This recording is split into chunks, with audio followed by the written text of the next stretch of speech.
जानना जरूर चाहेंगे कि ये 17 सितंबर क्या है और क्यों 17 सितंबर को भगवान विश्वकर्मा की पूजा की जाती है।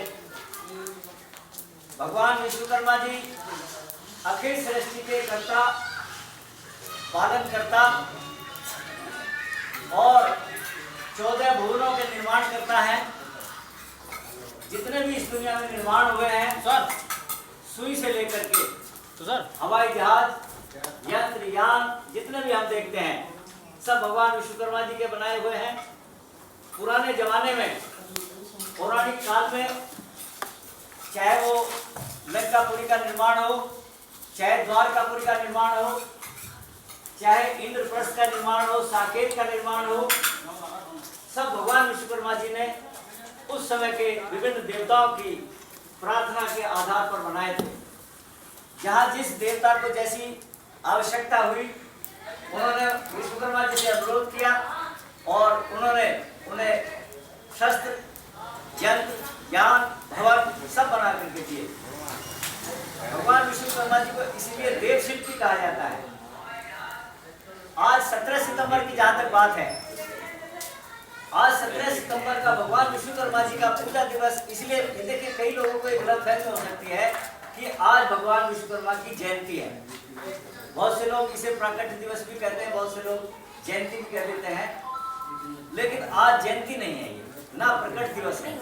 भगवान विश्वकर्मा का प्रकट दिवस जो आता है वो माघ शुक्ल त्रयोदशी को आता है। माघ के महीने में माघ शुक्ल त्रयोदशी को आता है उनका प्रकट दिवस। दूसरा त्योहार भगवान विश्वकर्मा जी के बारे में जो मनाया जाता है वो गोवर्धन, जिसे कहते हैं गोवर्धन। गोवर्धन के दिन भी विश्वकर्मा जी का पर्व मनाया जाता है। सभी लोग, आपने देखा होगा, होली, दीपावली के अगले दिन जब गोवर्धन आता है तो गोवंश के वर्धन के लिए, जब किसान पहले काम करता था तो उसे किसानों को, हर किसान को यंत्रों की, हर भाली, खुरपा, इन आवश्यकता पड़ती थी इन चीजों की। तो वो बनते कहाँ से थे? बनाते थे विश्वकर्मा के वंशी। और विश्वकर्मा के वंशी जब बनाते थे तो वो गोवर्धन यानी कि गाय के वंश के वर्धन के लिए, उस समय बैलों की खेती होती थी और उसी लिए ये देसी खुरपा ये सब चलते थे। तो सभी विश्वकर्मा वंशी अपने अपने यंत्रों की पूजा करते थे। आज जो 17 सितंबर का जो हमारा आज पूजा दिवस है, 17 सितंबर के पूजा दिवस का महत्व यह है कि हमारे पूरे साल में 2 अयन होते हैं।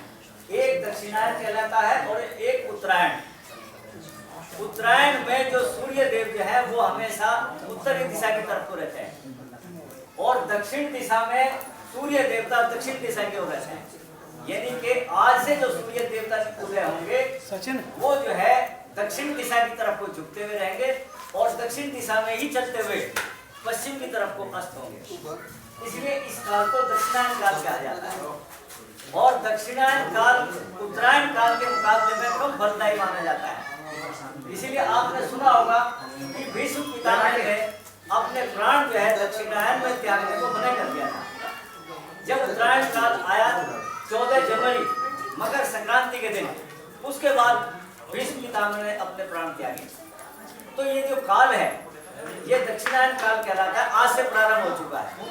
अब इस काल में काम तो हम सबको सभी करने हैं, सभी।